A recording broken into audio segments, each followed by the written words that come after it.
سلامتی ہے ان آنکھوں پہ جو ہدایت پہ نظریں جمائے بیٹھی ہیں، ان کانوں پہ جو ذکر خیر کے منتظر رہتے ہیں، اور ان قدموں پہ جو ہدایت کی راہ پہ گامزن ہے۔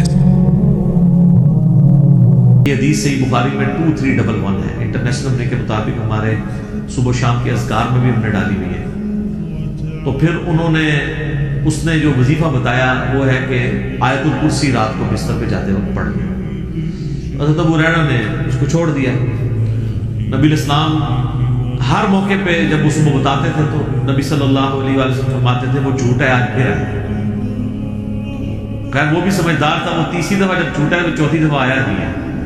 تیسری دفعہ حضور نے کہا کہ 3 دنوں سے تمہارا جو آنے والا وہ مہمان تھا نا، وہ شیطان تھا جو انسانی شکل میں آیا تھا، ہے وہ جھوٹا ہے لیکن اس نے بات سچی کی ہے۔ تو یہ ایک اصولی بات ہے کہ سچی بات اگر جھوٹا بھی کرے تو اس بات کی تصدیق کر دینی چاہیے۔ تو وہ آیت الکرسی کا وظیفہ مل گیا۔ اسی طریقے سے سنن نسائی الکبریٰ میں اسی کی ایکسٹینشن ہے۔ سنن نسائی الکبریٰ کے اندر ایک حدیث ہے، امام نسائی نے اس میں ایک چیپٹر باندھا ہے، عمل الیوم واللیلہ، وہ سنن نسائی الکبریٰ کا چیپٹر ہے۔ اس میں انٹرنیشنل نمبر کے مطابق ہے یہ 8017 نمبر حدیث، حاکم میں بھی موجود ہے اس کا کچھ حصہ 2064، کہ جو شخص صبح کے وقت آیت الکرسی پڑھ لے شام تک وہ اللہ کی حفاظت میں رہتا ہے شیاطین سے، جنات سے، اور جو شام کے وقت ایک دفعہ آیت الکرسی پڑھ لے صبح تک حفاظت میں رہتا ہے۔ تو یہ اللہ کا شکر ہے کہ جو لوگ فجر اور مغرب کی نماز پڑھ رہے ہیں وہ آٹومیٹکلی آیت الکرسی پڑھ لیتے ہیں۔ اب جس نے فرض نماز کے بعد آیت الکرسی پڑھ لی ہے نا، اسے دوبارہ سے یہ ذکر کرنے کی ضرورت نہیں ہے، وہ اس میں امپلائڈ ہے، وہ شامل ہے، دوبارہ کر لیتا تو بہت اچھی بات ہے۔ اور ایک اور فضیلت ہے جو سنن نسائی الکبریٰ میں ہی ہے، 9928 نمبر حدیث ہے، اسی عمل الیوم واللیلہ چیپٹر میں، کہ جو شخص نماز فرض ادا کرنے کے بعد، نماز فرض آیت الکرسی پڑھ لے گا وہ مرتے ہی جنت میں داخل ہے، لیکن اس میں نماز شرط ہے۔ تو یہ بھی ایک فضیلت ہے اس اعتبار سے۔ اس کی ایک ضعیف سند بھی ہے سنن کبریٰ البیہقی میں مولا علی سے، اس میں الفاظ یہ ہیں کہ وہ آیت الکرسی کسی سے گفتگو کرنے سے پہلے پڑھ لیں، لیکن جو سنن نسائی الکبریٰ میں صحیح سند ہے اس میں الفاظ نہیں ہے۔ لیکن اس طرح کی جو ضعیف روایتیں ہیں نا، جب صحیح احادیث کو سپورٹ کر رہی ہونا تو اسی کو فالو کرنا چاہیے، کوشش یہی کرنی چاہیے کہ بغیر گفتگو کیے سلام پھیرتے ہی آیت الکرسی پڑھ لی جائے۔ البتہ اگر کوئی گفتگو کر بھی لیتا ہے تب بھی فضیلت مل جائے گی، کیونکہ جو صحیح حدیث میں اس طرح کے الفاظ موجود ہیں۔ تو یہ 3 بڑے بڑے فضائل ہیں۔ باقی میں نے قرآن حکیم کی صورتوں کے فضائل کے اوپر ڈیٹیل لیکچر ریکارڈ کروا دیا ہوا ہے، مسئلہ نمبر 112 ABC، جسے شوق ہے تو وہ دیکھ سکتا ہے۔ اللہ لا الہ الا ہو، اللہ ہی ہے وہ کہ نہیں ہے کوئی معبود سوائے اس کے۔ الحی القیوم، وہ خود سے زندہ ہے اور باقی سب کو قائم اسی نے رکھا، سب کو زندہ رکھنے والا، باقیوں کی زندگی اس سے مستعار ہے، اس کی زندگی حقیقی ہے اپنی۔ لا تأخذہ سنۃ ولا نوم، اور اس کی زندگی اتنی کامل ہے کہ نہ تو اسے اونگ آتی ہے اور نہ نیند۔ ہماری زندگی آپ دیکھ لیں ناقص ہے،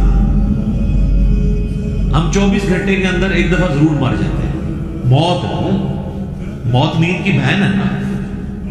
اسی لیے آپ دیکھیں آپ کو جو رات کو سونے کی دعا سکھائی گئی ہے صحیح بخاری میں، اللہم بسمک اموت و احیا، اور اللہم باسمک اموت و احیا، دونوں الفاظ ہوتے ہیں، تیرے نام سے زندہ ہوتا ہوں اور مرتا ہوں۔ اور صحیح بخاری میں جو صبح اٹھنے کی دعا ہے وہ تو ہے ہی ہے، اس میں تو ڈائریکٹ کلیئر ہو گیا۔ یہاں تو پھر بھی کوئی کہہ سکتا ہے کہ ایمبیگوٹی ہے کہ یہ اس نیند کا بھی ذکر نہیں ہے، لیکن اس میں تو واضح ذکر ہے، الحمدللہ الذی احیانی بعد ما اماتنی، یا احیانا بعد ما اماتنا، جمع کے جیلی سے ہو، وَإِلَيْهِ النُّشُورُ، تمام تعریفیں اس ذات کے لیے جس نے ہمیں مرنے کے بعد دوبارہ زندہ کیا۔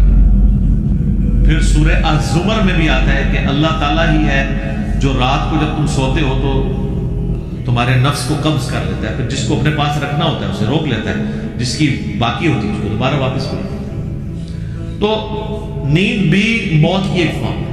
ہماری جو زندگی ہے وہ بھی ناقص ہے، ہم ڈیپینڈنٹ ہیں اللہ کے اوپر اس اعتبار سے کہ جب چاہے وہ سانس روک لے، اور اس اعتبار سے بھی کہ 24 گھنٹے میں ہمیں ایک دفعہ سونا ہی پڑتا ہے، ادروائز آپ اگلے 24 گھنٹے دنیا کا ذہین ترین آدمی، دنیا کا طاقتور ترین آدمی کتنے گھنٹے جاگ سکتا ہے؟ یہ بزرگ جو جاگتے رہے نا 1-1 سال یا 2-2 سال، کہانیاں ہیں، کوئی نہیں اٹھ جاگتے، جس کو ہے نا اس کو لے کے جاگ کے بتائے، اور کہتے ہیں جناب 3 سال تک کھایا پیا نہیں ہے۔ اس کے ساتھ اس کہانی کو کمپلیٹ کیا کریں، ساتھ یہ بھی کہا کریں کہ نہ کھادا پیتا نہ پیشاب کیتا، کیونکہ اگر کھایا پیا نہیں ہے تو پیشاب تو کھانے پینے کے ساتھ ہے نا، آپ کھانا پینا چھوڑ دیں پیشاب ختم ہو جائے گا۔ یہ ساتھ کیوں نہیں کہتے ہیں کہ 3 سال تک پیشاب بھی نہیں، اور پھر ساتھ بندہ لے کے آنا، اس کا جو ہم کریں گے نا وہ ہماری ویڈیوز میں ریکارڈ ہے آج چھوڑا۔ لہو ما فی السماوات و ما فی الارض۔ اچھا دوسرا ہے نیند نہیں آئے گی اور اس سے اونگ بھی نہیں آتی، یعنی اتنی کامل زندگی ہے کہ ایک لمحے کے لیے بھی چڑھ کر۔ لہو ما فی السماوات و ما فی الارض، اسی کے لیے ہے آسمانوں اور زمین کی بادشاہی۔ اچھا آسمان ہمیشہ جمع کے سیغے کے ساتھ آتے ہیں، زمین سنگولر کے سیغے کے ساتھ، سوائے ایک پارہ نمبر 28 کے اندر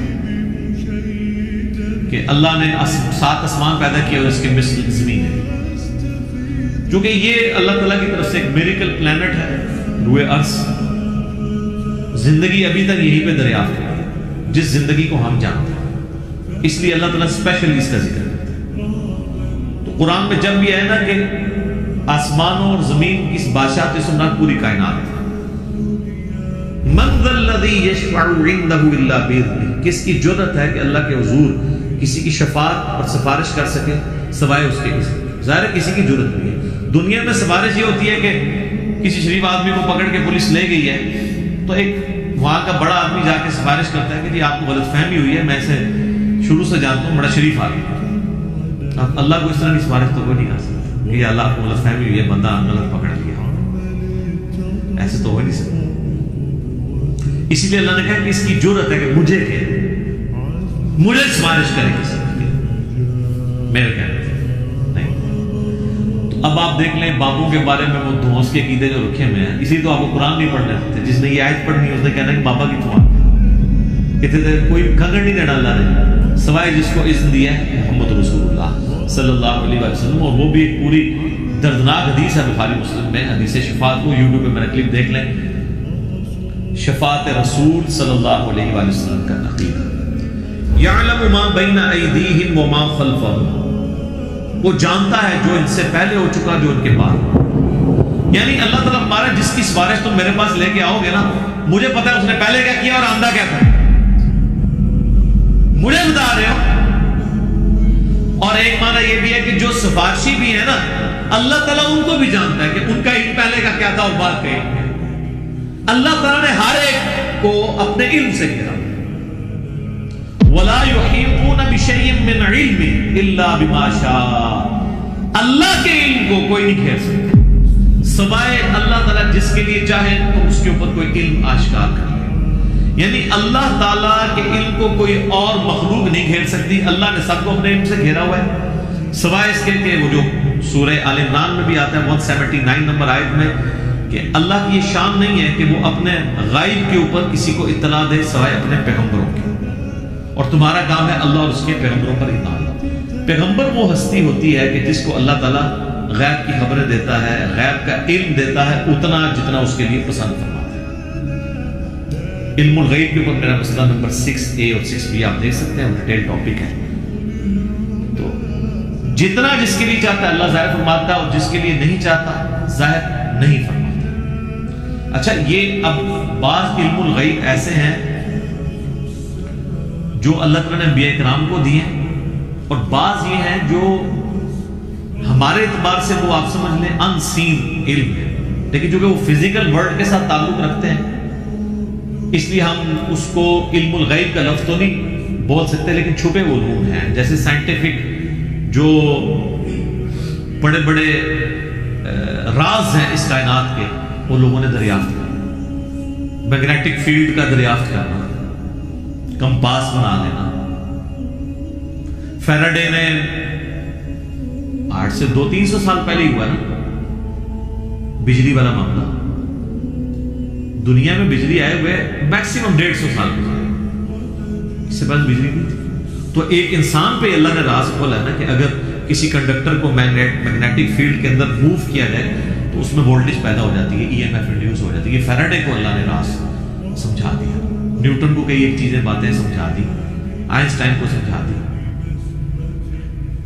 تیل زمین سے نکلایا، گھڑی بنا لی، اتنی ساری چیزیں، جہاز بنا لیے، جیٹ انجن بنا لیے۔ تو یہ اس کائنات کے راز اللہ تعالیٰ لوگوں پہ کھولتا ہے۔ وسع کرسیہ السماوات والارض، اسی کی کرسی نے آسمانوں اور زمین کو گھیرا ہوا،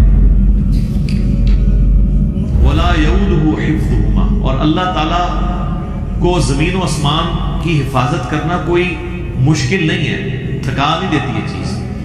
وہو العلی العظیم، اور وہ بہت بلند ہے اور عظمت والا ہے۔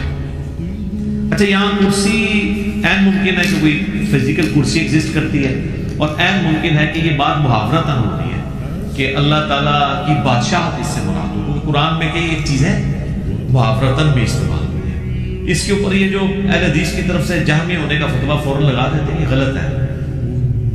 بعض جگہ وہ خود بھی تعویلات کر رہے ہوتے ہیں، جیسے سورہ قصص کے اینڈ پہ آتا ہے کہ ہر چیز کو فنا ہے سوائے اللہ کے چہرے کے، تو سارے اہل حدیثوں نے ترجمہ کیا ہے یہاں چہرے سے مراد اللہ کی ذات ہے، تو تعویل تو وہ بھی کر رہے ہیں۔ یا قیامت والے دن اللہ کے سائے کے سوا کوئی اور سایہ نہیں ہوگا، 7 لوگ اس سائے کے نیچے ہوں گے، بخاری مسلم میں آتا ہے، تو وہاں اہل حدیث بھی کہتے ہیں یہاں مراد عرش کا سایہ، اللہ کا سایہ مراد ہے۔ تو اس طریقے سے اگر کوئی تعبیر کرتا ہے اس طرح کے معاملات میں جہاں پہ ممکن ہو، جہاں پہ ممکن نہ ہو وہاں پہ نہیں کرنی چاہیے۔ مولانا مودودی تو دونوں طرف کے ہیں کہ این ممکن ہے کرسی ہو، اور این ممکن ہے کہ اس سے مراد ایک محاورتاً بات ہو کہ اللہ کی بادشاہی نے گھیر رکھا ہے ہر چیز کو، اور اس کی یعنی صرف اللہ تعالیٰ نے بنا کے مخلوق چھوڑنی تھی، بلکہ اس کی حفاظت بھی اپنے ذمہ لی ہوئی ہے۔ اور وہ ایسی حفاظت نہیں ہے کہ کوئی اللہ تعالیٰ کو مصروف ہو گیا کہ اتنی مخلوقات پیدا کر کے اب کیا کرے گا، وہ ایسا نہیں ہے، بلکہ وہ اللہ تعالیٰ نے پہ کوئی گرا نہیں ہے۔ وہ تو سورۃ الانعام میں ہے کہ زمین کی گہرائیوں میں کوئی دانہ نہیں پھوٹتا، نہ زمین کے اوپر نہ سمندروں میں کوئی پتا بھی گرتا ہے مگر اس کے علم سے، اور اتنا کامل علم ہے کہ اللہ نے یہ سب کچھ ہونے سے پہلے ہی لوح محفوظ میں لکھی۔ تو ایک ڈیٹیل ٹاپک ہے۔ وَهُوَ الْعَلِيُّ الْعَظِيمُ، اور وہ بلند ہے اور عظمت ہے۔ اب یہاں پہ ایک اللہ کا نام بھی آ گیا، علی۔ علی تو مخلوق میں کسی کا نام ہو سکتا ہے، یہ ہے العلی، جب الف لام سے ہوگا تو دی علی خاص ہوگا۔ رحمان تو کوئی بھی ہو سکتا ہے، الرحمان اللہ، رؤوف کوئی بھی ہو سکتا ہے، نبی الاسلام کے لیے ہے بالمؤمنین رؤوف رحیم، لیکن الرؤوف اور الرحیم اللہ ہے۔ صرف رؤوف اور رحیم سورہ توبہ کی آخری آیات میں نبی الاسلام کے لیے ہے۔ تو یہاں پہ بھی علی سے مراد بلند، عظمت، یعنی اللہ تعالیٰ اپنے عرش پہ مستوی ہے جیسا کہ اس کی شان کے لائق ہے، اور اپنی شان کے اعتبار سے بھی بلند ہے۔ تو اب یہ آیت الکرسی پہ تو گھنٹوں بولا جا سکتا تھا، میں نے اتنا حصہ کور کیا جتنا ایک عام بندے کی ضرورت ہے، کیونکہ آپ سمجھیں کہ قرآن حکیم میں جتنی بھی آیات اللہ تعالیٰ کی اسماء و صفات کے اعتبار سے یا اس کی قدرتوں اور شانوں کے اعتبار سے آئیں گی، آلموسٹ ان کی جڑ جو ہے وہ آیت الکرسی کے اندر موجود ہے۔ تو یہ اس پہ تو گھنٹوں بولا جا سکتا ہے، لیکن جتنی میں نے اجمالاً اس کی تفسیر بیان کر دی ہے، اس تفسیر کلاس کے اندر اتنی کافی ہے۔ باقی تو جیسے جیسے اللہ تعالیٰ کی شانوں کا ذکر بیچ میں آتا چلا جائے گا، وہ انشاءاللہ تعالیٰ ہم اس کو کور کرتے جائیں گے۔